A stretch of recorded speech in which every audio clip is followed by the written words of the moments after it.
Hello, everybody. Here we are today on the 19th of July, 2025.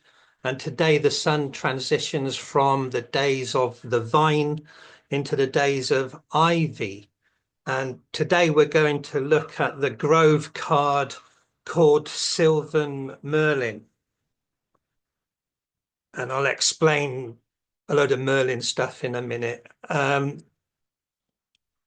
For the basic law of the ivy, look for Ivy 2022 on our YouTube channel. For herbalism to do with ivy and the days of ivy, look for Ivy 2023. And for gods and goddesses that correspond with ivy, look for Ivy 2024. So this year, we're looking at various Grove cards from the Ogham Grove Oracle Deck. Before we get into Sylvan Merlin, the third ACMA which we're in begins with vine and ivy, and the two combined are the headdress of Dionysus and Bacchus, and the female dancers and followers of Dionysus, Bacchus, known as Maenads, often covered their hair with ivy and frolicked in the woods and so on.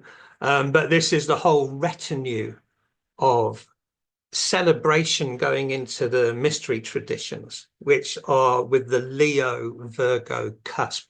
So we're heading towards that. And uniquely, ivy is taking us from this moment in time to Lunasa, the festival of Lu.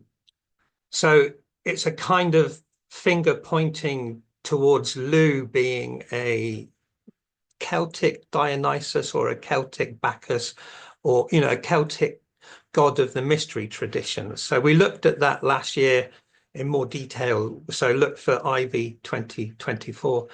And so there's a polarity magic then with the full moon, because ivy is a second tree of the third ACMA, and it's directly opposite the Rowan tree, the second tree of the first ACMA.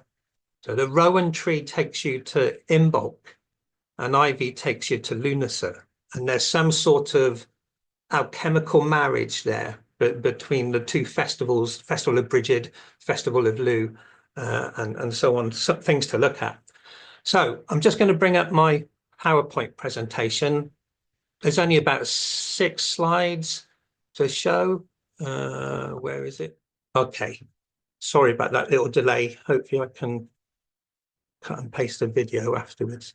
So on the left-hand side is the artwork for Sylvan Merlin, which is the Grove card that we're looking at today. Now, the word Sylvan simply means of the woods. So it's Merlin of the woods, and around his head are the 20 trees of the Ogham. The foliage of all 20 trees go around his portrait, if you like, starting with the yewberry at the very top, and then it goes round through birch and alder, rowan and alder and so on. Apple tree at the bottom. So his face is peering, if you like, through the Ogham Grove foliage.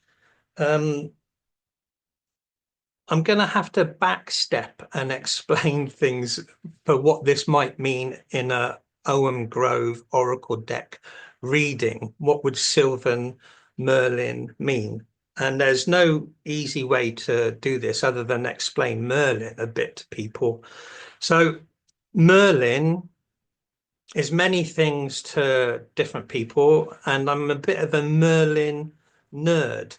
I've spent years and years researching Merlin, and the following slides are all various drawings that I've done for projects that haven't even been published yet. Some of it related to the Well Maiden, some of it relating to the 13 treasures of Britain and so on. But we'll go through his basic story to explain the labyrinth on his forehead. and how it can be used in a reading. Most people tend to think of Merlin a bit like Gandalf the Grey, you know, that he's this old wise wizard with a big long white beard and so on. And of course, yes, at the end of his life, but you'd be surprised how much of his adventures are in his younger years. He's not the old wise wizard, you know, that's only at the end. And it's a bit of a harrowing story to get there. One of the most famous first writings about him is known as the Prophecies of Merlin. And the Prophecies of Merlin were written down by a chap called Geoffrey of Monmouth. And he's the guy who gives us the first kind of life story for Merlin. And for Geoffrey of Monmouth, he tells a story of a bad king called Vortigern, who's trying to build a castle in Wales. And every day that his men start building the foundations of this castle, that night it all comes crashing down again. So he's really perplexed, and he speaks to his wizards, druids, and says, you know, what's wrong with this location? Why can't I build a castle here? And so on. And the wizards say to him, you need to sacrifice a child, and you must find a boy without a father.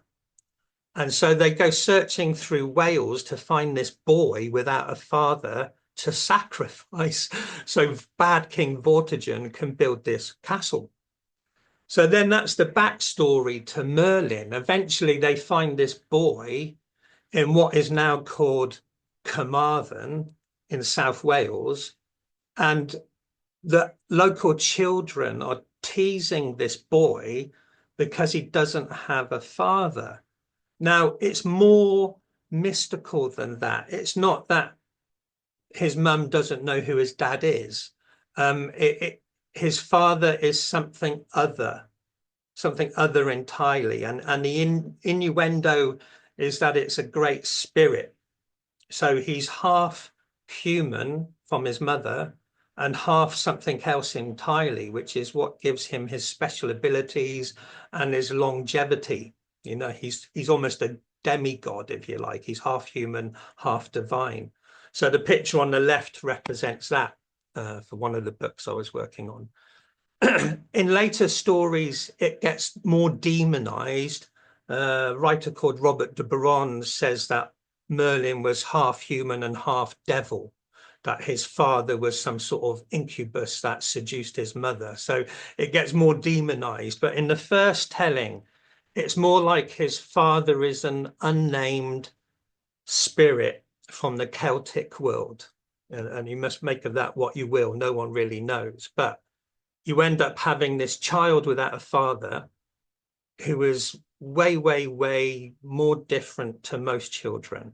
So anyway, the boy gets taken to King Vortigern to be sacrificed so they can build this castle.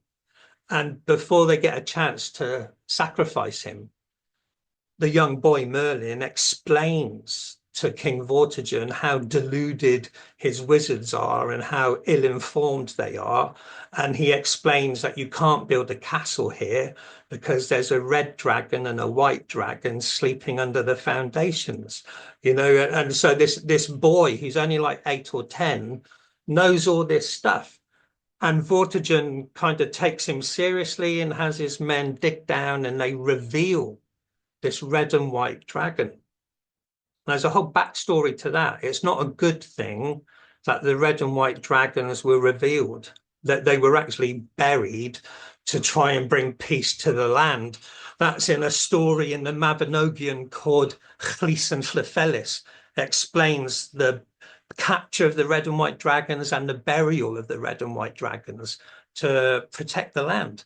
So anyway, bad King Vortigern has released this red and white dragon, and the boy, Merlin, 10 years old, breaks down, starts crying, starts lamenting and prophesizing the doom that's going to happen because this red and white dragon have been released.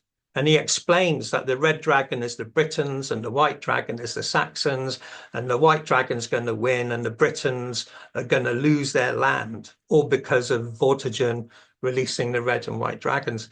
So anyway, the boy then prophesizes a whole load of very strange prophecies, which are all to do with the 11th century, 12th century times that the prophecies were written, to do with the Normans having conquered Britain from the Saxons and all that sort of stuff. But these prophecies of Merlin, when you hear about them, most people don't realize that the prophecies of Merlin are from a 10-year-old boy, not Gandalf the Grey, not an old man with a big white wizard, you know.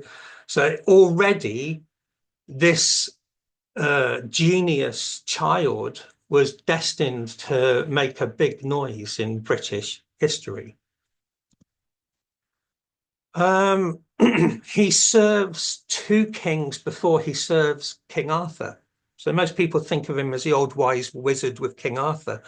But first of all, he helps a king called Aurelius to defeat his enemies. And then Aurelius wants to make some sort of grand statement to bring peace to the land, and asks Merlin, who's now a man who's about 20 years old, what would be a good monument to the success that they've achieved. So Merlin says, well, there's this stone circle in Ireland, and it's called the Giant's Dance. And really, we should go to Ireland and bring that stone circle to Britain. And that's the story as written down by Geoffrey of Monmouth. So Aurelius sends Merlin and to Ireland with Aurelius's brother, and Aurelius's brother is Uther.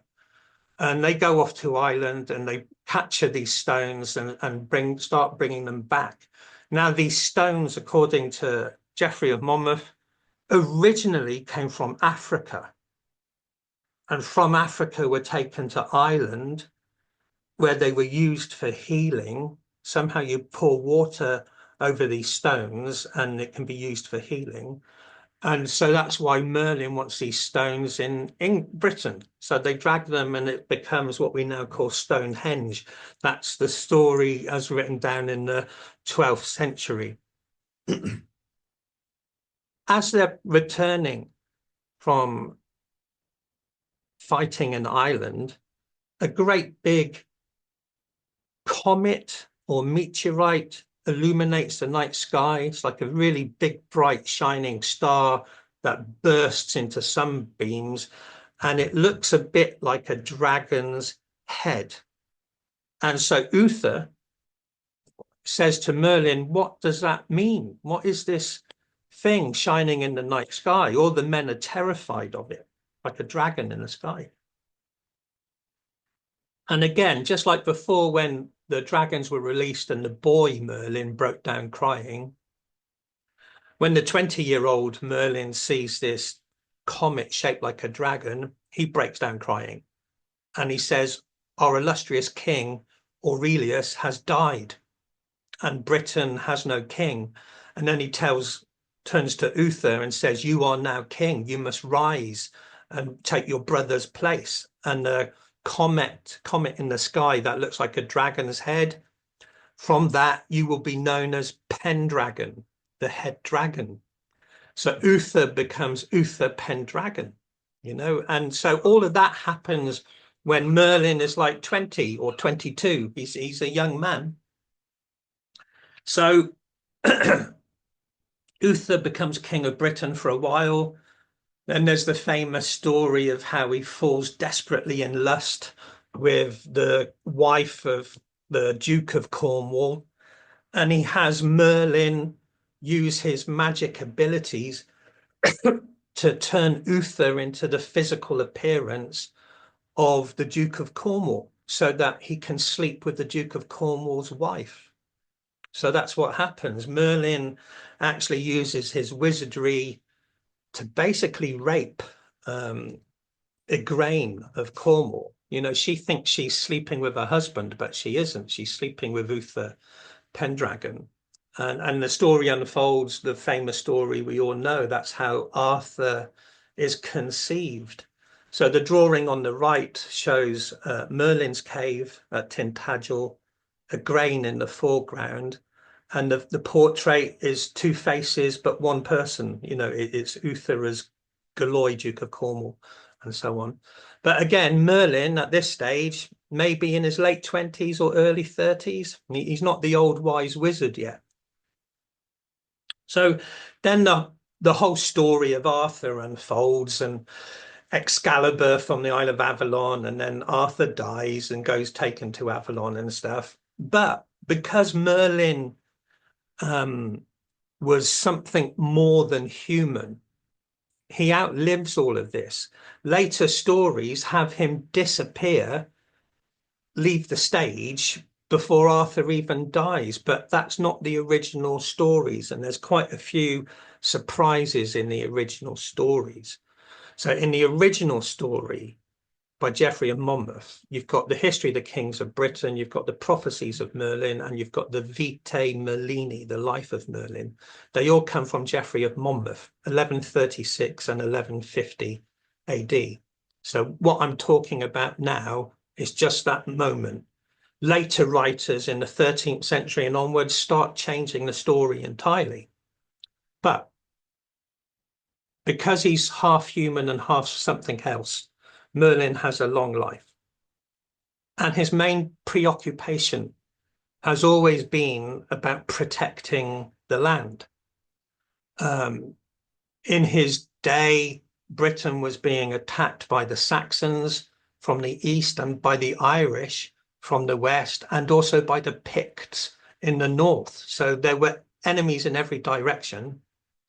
And something tragic happens. He tries his best to get the petty kings of Britain to work together, to unite and defeat their enemies.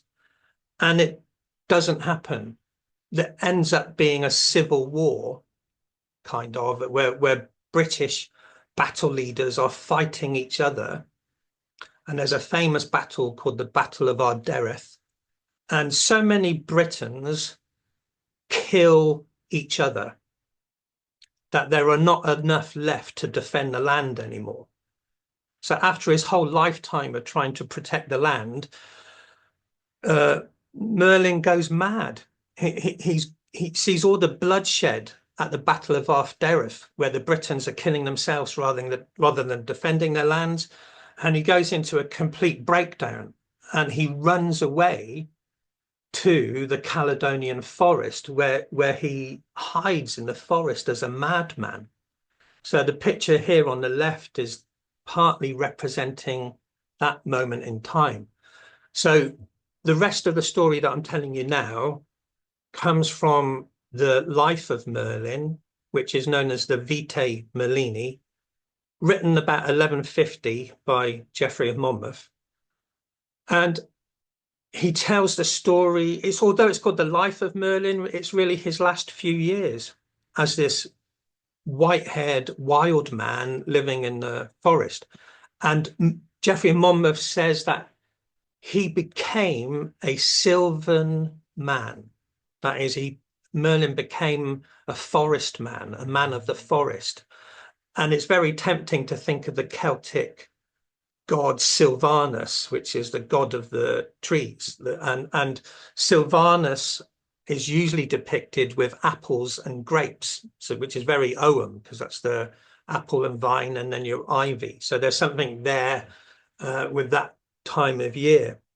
So the drawing on the left represents Merlin struggling with his insanity.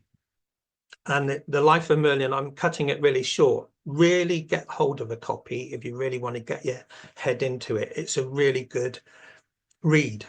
But can you imagine being maybe like 100 years old, because you've got longevity, you've lived a long time, and your brain is screaming with all of your memories and the voices of 100 people talking at the same time? So the only way he can get any solace or tranquility is to run to the forest and keep his forehead under a running stream of cold water. That's the only way he can have peace in his mind. As soon as he's got his head out of the water, he hears all the memories and all the voices screaming. This is his insanity. Anyway, it doesn't finish there. He is hiding in the Caledonian forest, close to the River Clyde, and his sister is the Queen of Strathclyde. So this is a bit that most people aren't aware of. So this is in the life of Merlin. His sister lives at the Dumbarton Rock, the Rock of the Clyde, near the Caledonian forest, and Merlin interacts with her. He has moments of sanity, and he reaches out to his sister, and she has food sent to him. And then when he has moments of madness, he runs off into the forest again. Anyway, in a moment of sanity, he asks his sister to send for Taliesin.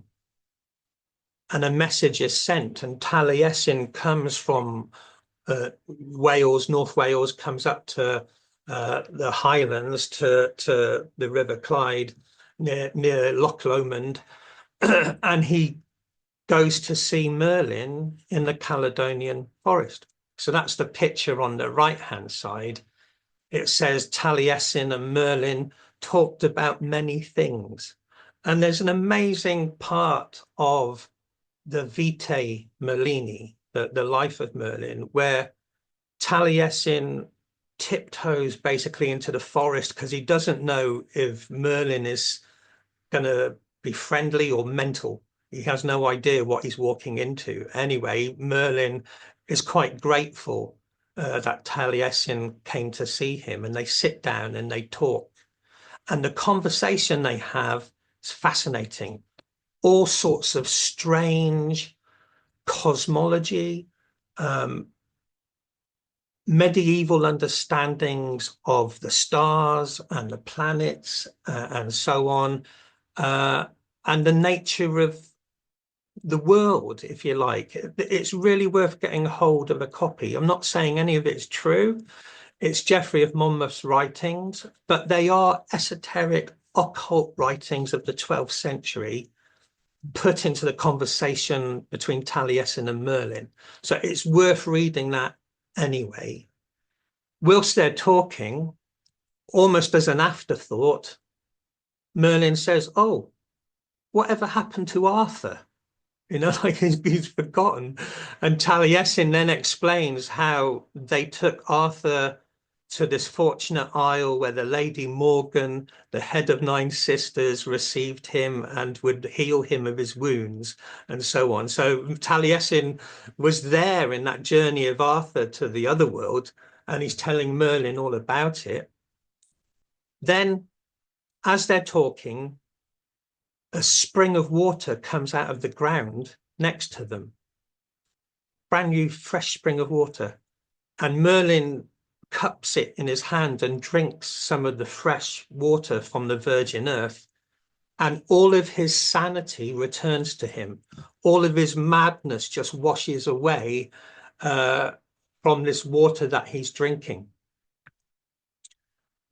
So the life of Merlin then finishes with Merlin talking to his sister, the Queen of Strathclyde, and he has her build for him an observatory near Dumbarton Rock. And this observatory has to have 70 doors and 70 windows and 70 scribes to write down all the movements of the stars and the planets. And she builds it for him, and he teaches the scribes how to do astronomy, and he teaches his sister how to read the stars, to be a kind of oracle for the Britons, for the future that's coming, to try and help them make sense of the world that they're evolving into. The very finale of the story is not told in the life of Merlin. It just finishes with his sister building the observatory for him, and she becoming a great astronomer in her own right after he has gone. In the Welsh triads, there are snippets of what happened next, and that's a broken mythology called the 13 Treasures of Britain. And simplistically, Merlin and Taliesin and another wild man from the forest, so there's 3 of them, and I can't remember the third man's name, but they go around collecting these 13 magical treasures of the Isle of Britain, and they conceal them, or Merlin conceals the 13 treasures in some paranormal otherworld reality outside of this mortal realm, so that these sacred objects do not fall into the hands of the Saxons. So he knows that the Britons have lost, but at least he can preserve their magical sacred items. So that's the end of his life. Whatever happens to Merlin after he conceals the 13 treasures, he's just gone. So back to the Grove card of Merlin with the Ogham Grove around his face and the Labyrinth on his head. The Labyrinth represents the complexities of the mind.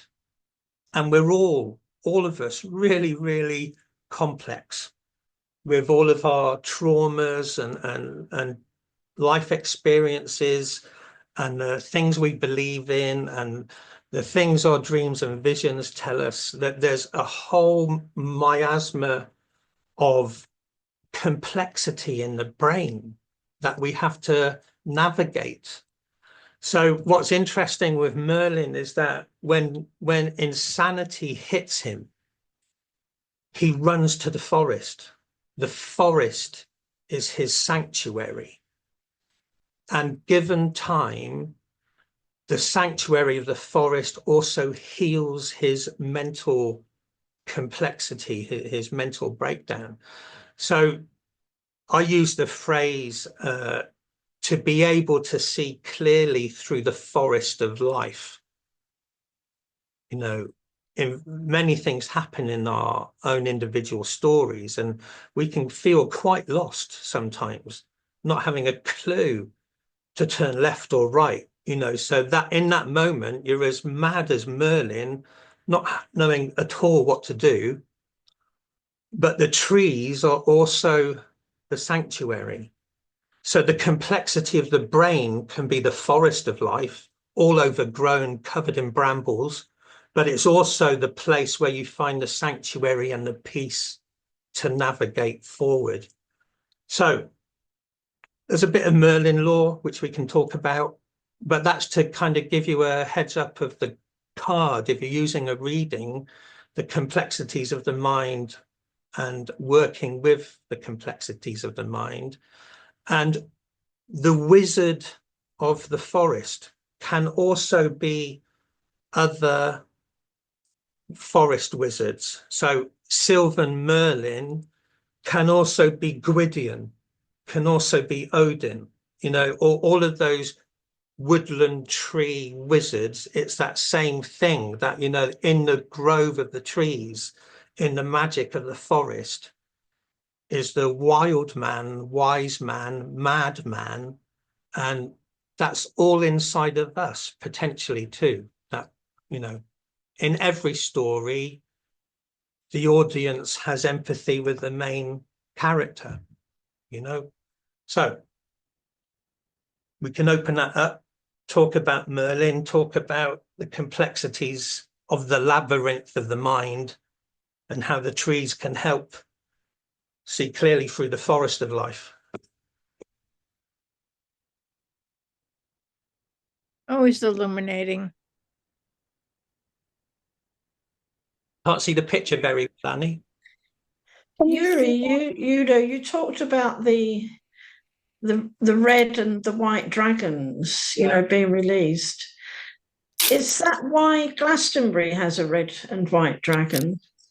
Partly, the main initiation for the Glastonbury dragons is that Glastonbury tour is on the Michael line, the dragon line, and the Michael line points to sunrise at Beltane.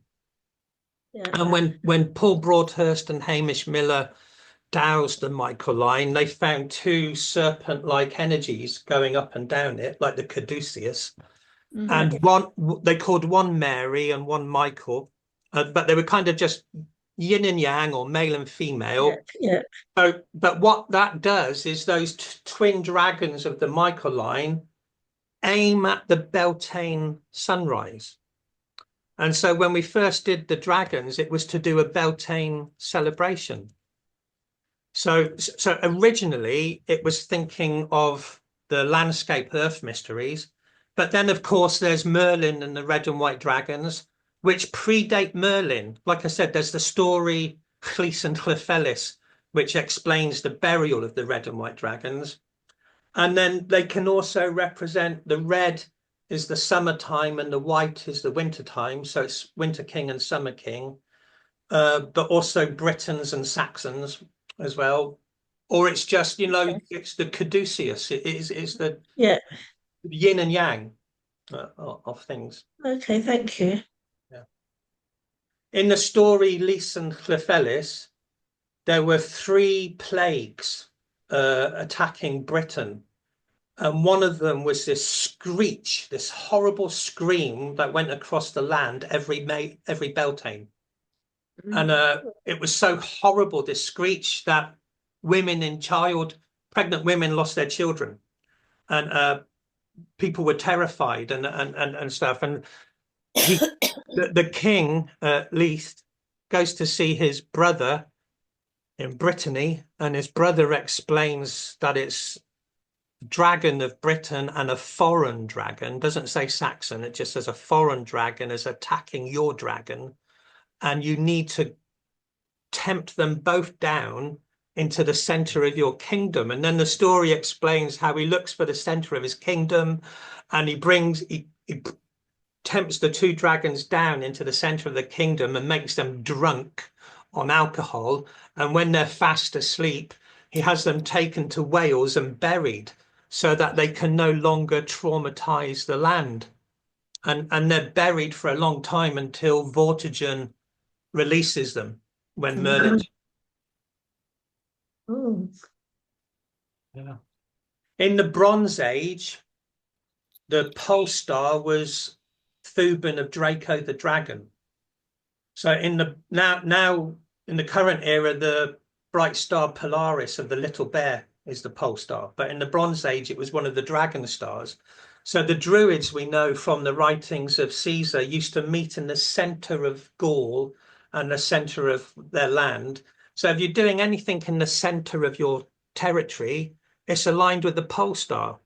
So the dragon energy coming to the center point is a Bronze Age observation of star law of the Bronze Age that was then inherited by Druids and so on. So even in China, the emperor has the celestial dragon at the center of his kingdom. It was because China's under the same northern hemisphere stars. So this dragon was at the center point in the Bronze Age. Oh. Yuri, It's the origin of Pendragon as well. do you associate Merlin with a particular constellation? That's a good question, isn't it? I'm going to say no. And the reason for that is because I think in a way he represents a personification of Druidism itself. And the early writings about the Round Table, one of them describes that Merlin had the Round Table designed to represent the night sky, the stars, and the circling planets and stuff. That the whole circle of the night sky is the Round Table, just like his sister making him an observatory. So it's almost like the druid on the ground observing the heavens is Merlin. and so yeah, that so I wouldn't see him as a constellation. But then again, in contradiction to that, with the Well Maiden's artwork, I had him holding a staff at the center point with the constellation of Draco going up. So he was holding this dragon staff to represent the center point. So I've just contradicted myself. That's okay. Yeah, I made a Merlin essence. Yeah. And I made it at Castle Bear in Wales, and it's represented by the jackdaw. And I actually made two essences on the same day. And the first one that I made was the lion and the unicorn.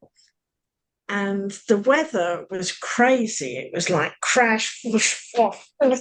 My umbrella flew inside out, and I had a big umbrella over me trying to draw. And then I finished that. And then I thought, okay, and everything went still and quiet. And I was expecting it to be really sort of, and the calmness that came in with the Merlin energy was incredible. And it's kind of like I understood that when you bring in the Merlin energy, you bring in the energy of magic. When things are not working, he'll say, well, actually it is. It's just you're not seeing it. Here it is. And it was just so lovely. It reminds So me still. It reminds me of Branwen a little bit with the Older Tree. So if you go to Older Tree 2024, we looked at Branwen, and she became a goddess of compassion and mercy, because she'd seen so much loss of life and the death of her own child and everything. So you need someone that's been through all that trauma to be a goddess of mercy. And so what I'm thinking then with Merlin is to find that peace and that calm, you need someone who's been through the insanity and come through it, and then they can Absolutely. then they can be shining the light of how to get through all that madness. Yeah. And how he was pushed out because he didn't have a father, that he was kept out on the edge. Yeah. And he wasn't embraced. Yeah. And that's very often with the energies that are so inspiring, that they are on the edge. Yeah. MD? Yes, the observation I think that I get when, he's gone mad, and he divests himself from all human contact. I can so relate to that because he's trying to get these petty little people to get along and they won't do it. So it totally crushes him because he's believed this way would be the righteous way to go. And all of your drawings, I see the resemblance of Daddy Pooh, of Merlin. Am I right in that? I don't know. What? Mature men with beards. like Daddy Pooh, right? Great beards. MD's talking about my own dad. Is there an influence in my artwork? Oh. Yeah. Okay. Yeah. I used to call my dad Daddy Poos, and so that's what I was. Yeah. I have a Thank you. question. It's just brief, and it's not really, well, it could be important. In the drawing between Taliesin and Merlin when they're conversing, I see that they're holding their beards. What does that represent? That's really interesting, is it? It is a Celtic knotwork motif, and they call it beard pulling. And it's almost like your arms and your legs are interlaced with each other, and you've grabbed hold of each other's beard. So you're totally locked into conversation, aren't you? You can't get away from each other. You're right there. Yeah. I love that. Andy. I'd like to show Oh. you this here. This is by Jen Delft. She's Jen Delft. She's a Welsh. Can you see it? Yeah, just about. This is Taliesin and Merlin Ah, by Jen Delft, and they don't have beards, but it's a beautiful piece of work. And she's a very famous artist. She's from Wales, but she lovely. lives here in the U.S. And she makes very complex art like this. She's my favorite Celtic artist, really. But I wanted you all to see that because it's Taliesin and Merlin in the forest.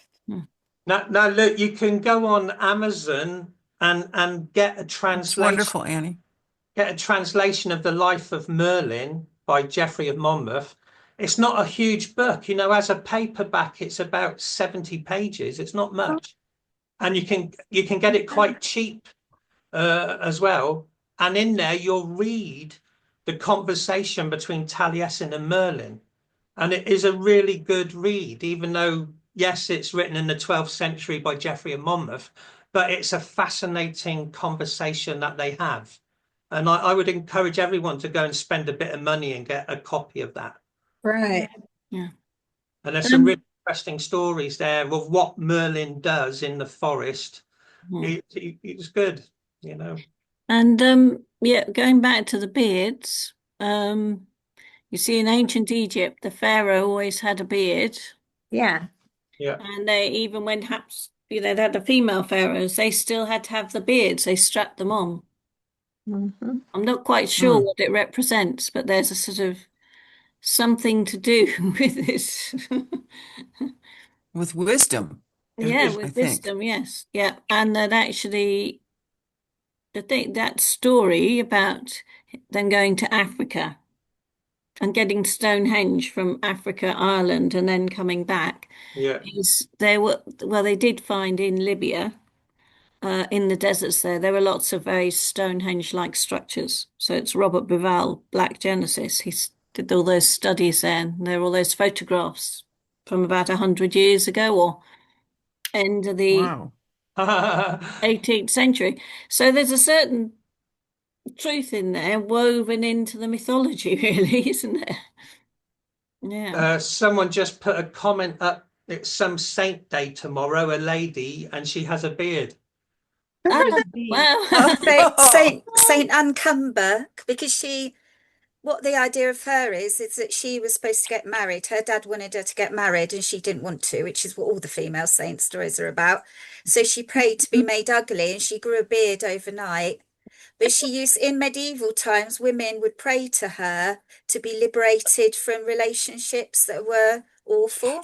So that's why she's called Saint Uncumber, because it means unencumbered. That's what she is, and she's got a beard. And there are medieval statues of her with a beard, wearing beautiful flowing dresses and things like that. So she's very interesting. And that's her feast day tomorrow. Tomorrow, yes. 20th of July. All right. Yeah. Andrew. Andrew. He's had his hand up, but he's not there. Anyone else? Andy. Yeah, he's disappeared. I was wondering when Ian's birthday really was, because yours is in a couple of days. Yeah. And My Ian's? dad's birthday. Pardon me? My dad's birthday. Yes. St. Patrick's Day. Oh, wow. Yeah, March the 17th. Also the feast day of Joseph of Arimathea. Yeah, how about that? Yeah. So your birthday's coming up, Yuri? In 2 days' 21st. time. Yeah. Oh, happy birthday. I'm an Ivy boy. Yeah. Are you on the Mary Say. Magdalene feast day then? So she's the day after. Yeah, she's the Uh-huh. 22nd. I'm the 21st. Aha. So you're on the cusp. So then. the Yeah. 21st is the Yuri Leach I'm on Magdalene's cusp. feast day. And the Cancer Leo Yuri's cusp, feast yes. day. Yeah. What year was that? Yuri? 68. So I'm going to be 57. Oh my God. Wow. And I'm in My Jersey. birthday was Monday, and I was born on Bastille Day, the 14th of. I don't know what's in that. The 14th of July, Bastille Day. Yes. Happy birthday, everybody. Happy birthday, everybody. Yes, happy birthday. And I was 73, so 57 to me, you're just a kid. Yeah. I know. I hear you. So numerologically, your number works out to be 7, Yuri. Am I? Mhm. A 7, yes. Your birth year. So what's the meaning of 7? Well, Numeral. seven's I always mean, I've good. heard so many different ones. Is it always good? Go Well- mad, run to the forest. Well, that's sort of what I feel like I'm doing. Yeah. I Yeah, think it's things wonderful. are pretty dicey in my life. Mm. So I'm going to run to the forest And on that before note, it burns down. we should do our meditation to the grove. Great. Mm. Mhm. I'll stop recording. Put your microphones off, and we'll do our meditation.